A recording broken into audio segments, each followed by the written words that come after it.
नमस्कार, रोक टोक मुंबई न्यूज में आपका स्वागत है।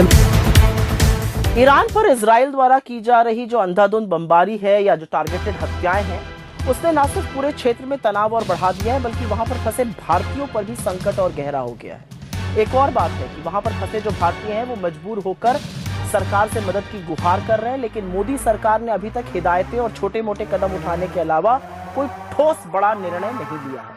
ये अस्थिरता, याद रखिएगा, सब कुछ विनाश कर देगी, इसलिए इसको जितनी जल्दी समाप्त किया जाए उतना अच्छा होगा। और इस तनाव को कम करने के लिए भारत को एक सकारात्मक भूमिका निभानी ही चाहिए।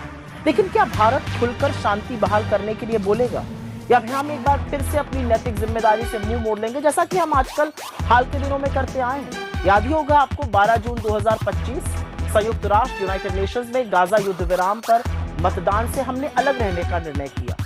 ये गलत था, ये कायराना था, और खासतौर से जब वहां पर छोटे छोटे बच्चों की हत्या हो रही है। 180 देशों में से 149 ने युद्ध विराम के प्रस्ताव के समर्थन में वोट किया, 12 ने इसके खिलाफ वोट किया और 19 देशों ने वोट न करने का फैसला किया, जिसमें भारत के साथ Albania, Ecuador, Malawi, Dominica, Kiribati जैसे देश शामिल है। अब हम इनकी कंपनी में रहना चाहते हैं। भारत साउथ एशिया में, ब्रिक्स में और एससीओ में वोट न करने वाला अकेला देश है। इससे ज्यादा नैतिक पतन एक सरकार का और क्या होगा। और ये सोचिए, ये वो हमारा देश है जिसने डटकर गुलामी के खिलाफ लड़ाई लड़ी और आजादी हासिल करी। आज वहां की सरकार क्यों नहीं कर रही? ये हमारी विदेश नीति पर भी बहुत बड़ा प्रहार है, क्योंकि इतिहास साक्षी है कि इंडिया हमेशा से फिलिस्तीन के साथ मजबूती से खड़ा हुआ है। 1974 में भारत फिलिस्तीन मुक्ति संगठन को मान्यता देने वाला पहला गैर अरब देश बना था। 1983 में जब नाम की 7 समिट हो रही थी, तो हमने यासिर अराफात को इनवाइट किया था।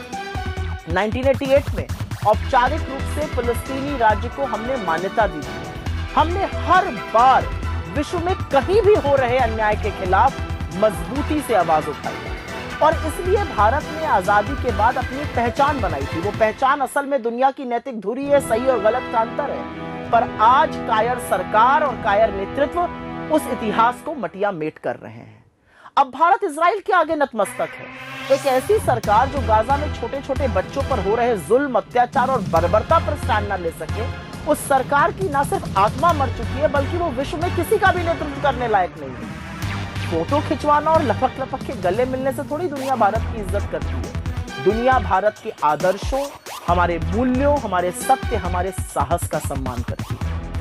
हमारा देश दुनिया भर में और देशों को अन्याय के खिलाफ लड़ने की प्रेरणा देता है, चाहे वो नेल्सन मंडेला हो, चाहे वो मार्टिन लूथर किंग जूनियर हो। आज वही देश, आज वही सरकार अन्याय के खिलाफ मुंह बंद कर चुकी है। ये पतन नरेंद्र मोदी की सरकार का है, वरना दुनिया के किसी भी कोने में छोटे छोटे बच्चे जला दिए जाए और हम चुप रहें, ऐसा मेरा देश है नहीं। लेकिन आज हमारे देश की बागडोर, आज मेरे देश की बागडोर एक कायर के हाथ में है। इस देश की नीतियां वो लोग बना रहे हैं जो नैतिक दिवालियापन का शिकार है।